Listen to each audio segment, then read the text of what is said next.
से आगे थे। लेकिन चूंकि प्लेसमेंट एजेंसी को एमओयू के मुताबिक पहले इनको पेमेंट देना पड़ता है, फिर विभाग को क्लेम करना पड़ता है और विभाग उनका पेमेंट देता है। तो वो लोग बात क्लेम नहीं कर रहे हैं। क्लेम नहीं कर रहे हैं तो हमने ये कहा है कि उनकी मीटिंग बुलाइए 7 दिन में, और अगर वो अपने एमओयू के खिलाफ काम कर रहे हैं या कर्तव्य के प्रति वो विमुख हो चुके हैं तो उनके खिलाफ कार्रवाई कीजिए, और इन बच्चों का जिन्होंने काम किया उनको जल्दी से जल्दी पेमेंट मिले, ये मैंने विभाग के अधिकारियों को निर्देश दिया। राज्य सरकार की विफलता को लेकर, खासकर बिजली की बिलों की बात हो या तमाम इश्यूज को लेकर, परसों से यानी 28 तारीख से 4 तारीख तक प्रोग्राम तय किया गया। हल्ला बोल कार्यक्रम का नाम दिया गया है। तमाम इनके एमएलए सांसद शामिल होंगे। किस तरह देखते हैं आप, बीजेपी सिर्फ राजनीति कर रही है इस पूरी इशू पर? भारतीय जनता पार्टी को मौका था कि राजस्थान की विधानसभा में, जब विधानसभा चल रही थी तो उनको मुद्दों के ऊपर बात करनी चाहिए थी। वो जनता के मुद्दों पे बात नहीं की, और जो जनता के लिए कानून बनने हैं, उनकी बहबूदी के लिए, उनकी अच्छाई के लिए, उनके ऊपर उन्होंने पार्टिसिपेट नहीं किया। और अपनी जो लड़ाई है वो लड़ाई अपनी ही मेट नहीं सकते, जनता की क्या वो बात करेंगे।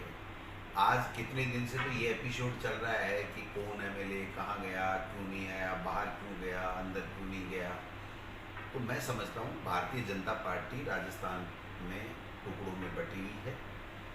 आज तक पौने 2 साल में एक भी ऐसा मुद्दा ये नहीं रख पाए जो हमारी सरकार के खिलाफ हो या हमारी सरकार ने नहीं किया हो। इनको अपने गिरेबान में झांकना चाहिए।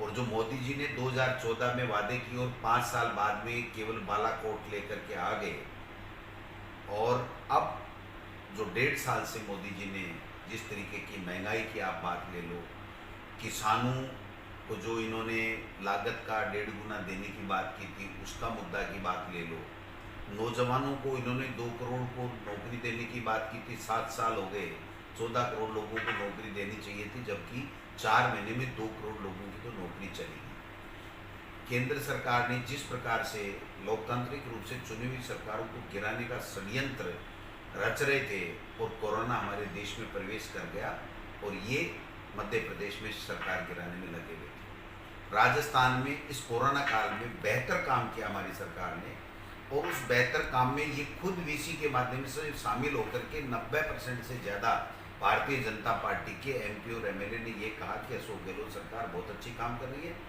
और प्रधानमंत्री जी ने भी ये कहा कि राजस्थान में जैसे अशोक गहलोत जी की सरकार काम कर रही है उसको हमको दूसरे स्टेट्स को भी फॉलो करना चाहिए।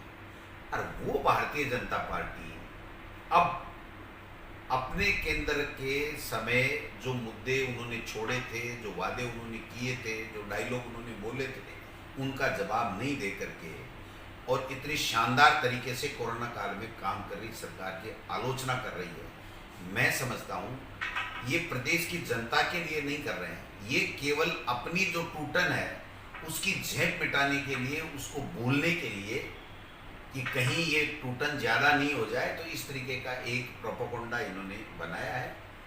ये किसी मुद्दे पे बात करने लायक नहीं है। जो नौकरियां इन्होंने 5 साल में नहीं दी वो आप देखिए, चाहे एजुकेशन डिपार्टमेंट हो चाहे दूसरे हो। आप देखिए 17 लाख बच्चों की 10वीं और 12वीं की हमने एग्ज़ाम करा दी, एक भी बच्चे की कहीं कोई दिक्कत नहीं आई। आज नीट जेई में शामिल हो रहे बच्चे। कोरोना काल में जिस प्रकार का मैनेजमेंट हमारा रहा, एक व्यक्ति भूखा नहीं सोए, इस सरकार का संकल्प था। एक व्यक्ति ने भी ये नहीं कहा।